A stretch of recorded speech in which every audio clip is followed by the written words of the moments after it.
miscarriages, sentient violence, poverty, just suicidal tendencies and thoughts.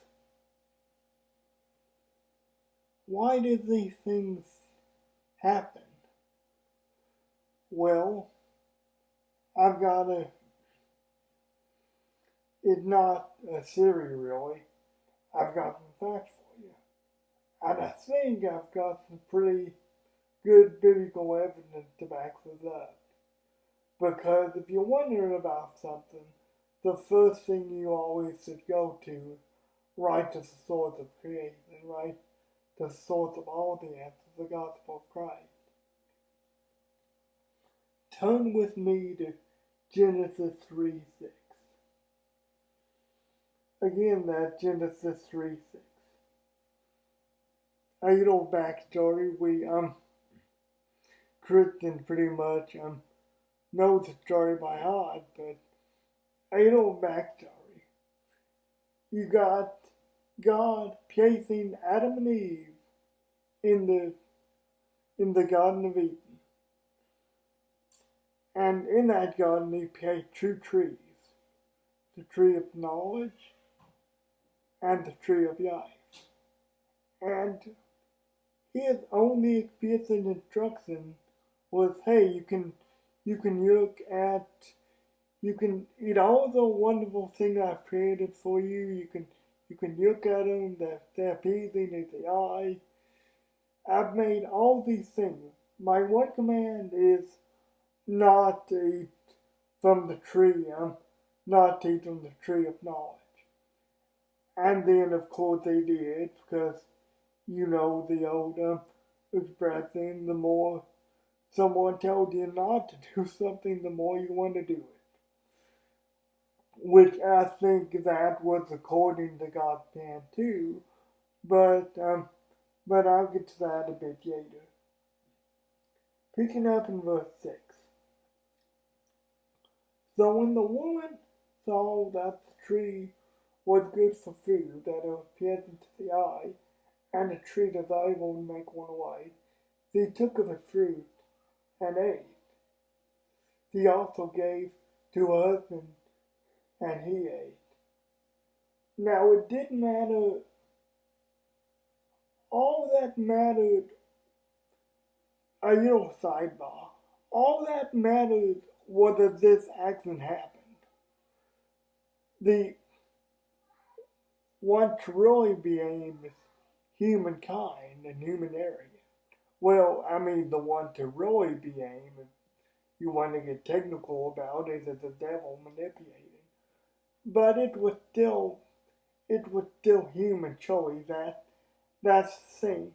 The devil can tempt you, but he can't make you do. He can't really make you do anything as far as I'm concerned. But we see that they ate of the tree, and in the following verse it says, then the eyes of both them opened, and they realized that they were naked, and they sewed fig leaves together and made themselves coverings. Now, back to my original question.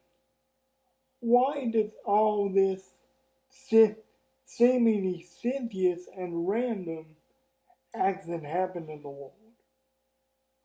Well, when Adam and Eve ate of the tree of knowledge, that was the devil's opportunity to get into God's creation. He had already been thrown out of heaven. We don't exactly know when before the creation of earth has happened, but we know he had already been thrown out of heaven, him and his angels. So when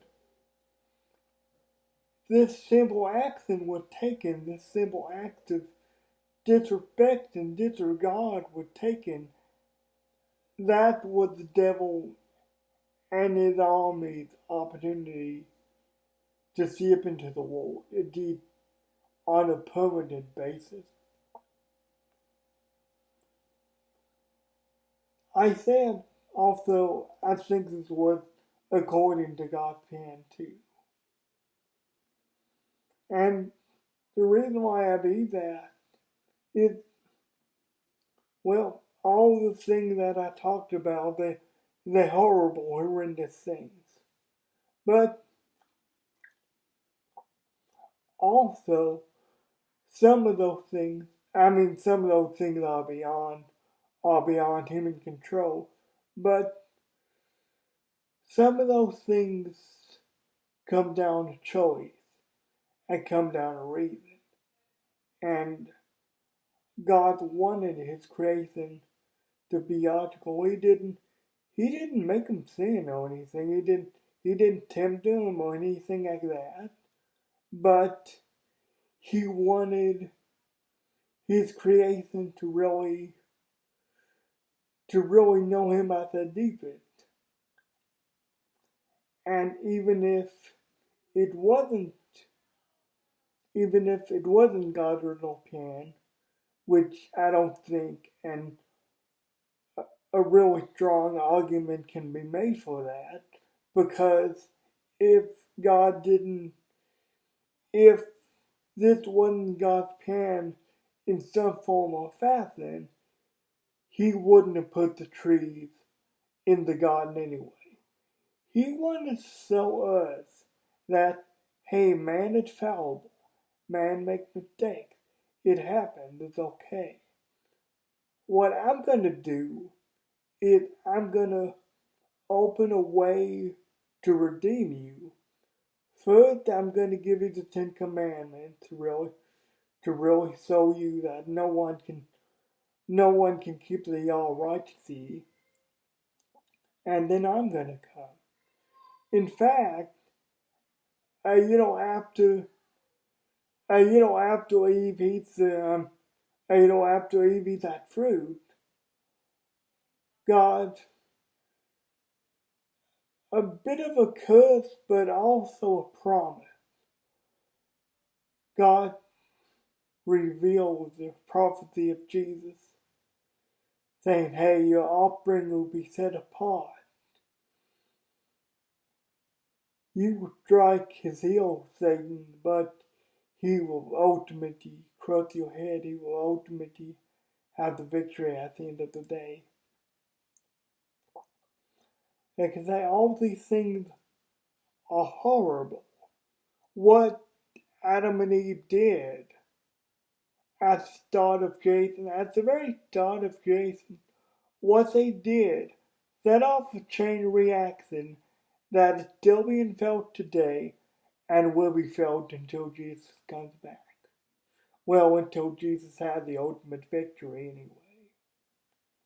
And this earth is folded away, this earth is destroyed. But, and it's very important, there's a really big but here, that this is very important. Nothing passes in this world without going through God's hands. And what that means is, yes, God does allow certain things to happen. That's the price of free will. The price of free will is mistakes and all that. But the great thing is,